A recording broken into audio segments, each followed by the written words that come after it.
Alors, je vais vous présenter La Tente, un album tout doux pour les bébés d'hiver qui paraîtra au mois d'octobre prochain par Eunjin Oh à l'illustration et Stéphanie Desmas-Potier au texte.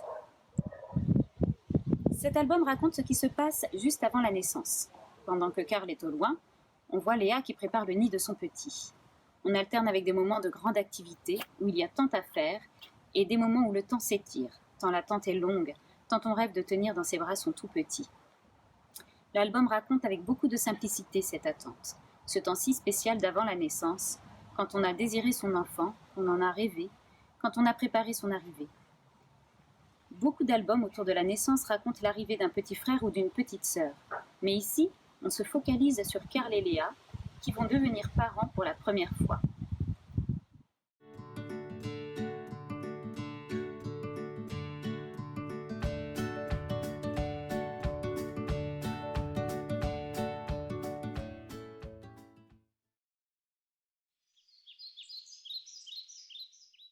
Bonjour, je vais vous présenter Tigre qui sort au mois d'octobre au prix de 15 €.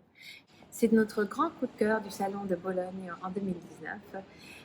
Il raconte l'histoire de Joséphine, une vieille dame qui, se baladant dans la forêt, va rencontrer un tigre au détour de son chemin et se lier d'une forte amitié avec lui. Elle va le ramener chez elle, il va vivre à ses côtés. Dans un premier temps, il sera rejeté par les habitants du village, les gens détalant sur son passage. Et puis peu à peu, il va trouver sa place dans la communauté et enchanter les enfants comme les grands. Malheureusement, le temps passant, il va commencer à dépérir. Il est malheureux. Joséphine se résigne donc à faire un grand voyage et repartir avec lui en Inde, son pays d'origine, où elle va le quitter, le cœur lourd, mais lui aura retrouvé sa vitalité. À son retour, tout lui semble gris et triste et elle va faire une autre rencontre.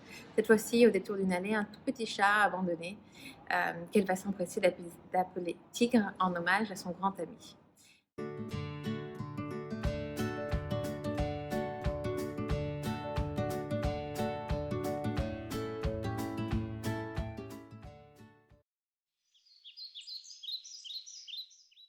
Chamos de Gilles Baume et Régis Lejean, un album qui paraîtra au mois de septembre. En fait, le point de départ de cet album, c'est l'incendie du musée de Rio de Janeiro au Brésil. C'était en 2018 et cet épisode a fortement marqué Gilles Baume, l'auteur.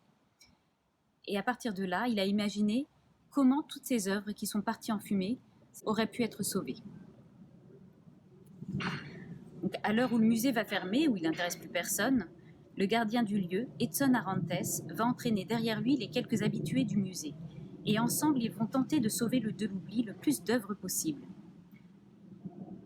Ce sont les masques Ticuna, la collection de papillons, la grande météorite, le crâne du premier homme qui vont être emportés et rendus au peuple, exposés dans les rues de Rio, dans les allées des favelas, ou à l'ombre de la forêt amazonienne, avant que le vieux gardien, dans un geste sacrificiel, ne craque l'allumette qui mettra le feu au musée, devenu au fil des ans leur tombeau. Sous les pinceaux de Régis Lejean, la grâce et la force de ses œuvres renaissent sous nos yeux. Cet album est un hymne à l'art, au patrimoine et à la culture, qui au fil des ans sont de plus en plus délaissés par les visiteurs et les pouvoirs publics.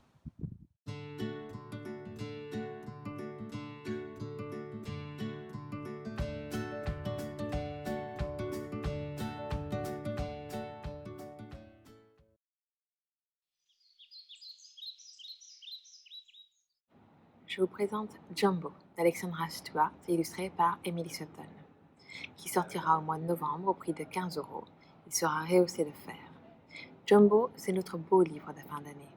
Il raconte l'histoire vraie d'un éléphant enlevé à sa harde au XIXe siècle en Abyssinie, vendu au Jardin des Plantes, puis aux Eaux de Londres et enfin au cirque de P.T. Barnum à New York. C'est un premier regard sur la maltraitance animale, mais c'est aussi une grande histoire d'amitié entre un homme, Matthew Scott, qui prendra soin de Jumbo aux Eaux de Londres, et un éléphant. Jumbo, pour la petite histoire, est l'animal qui aurait inspiré le personnage de Dumbo dans les films de Disney.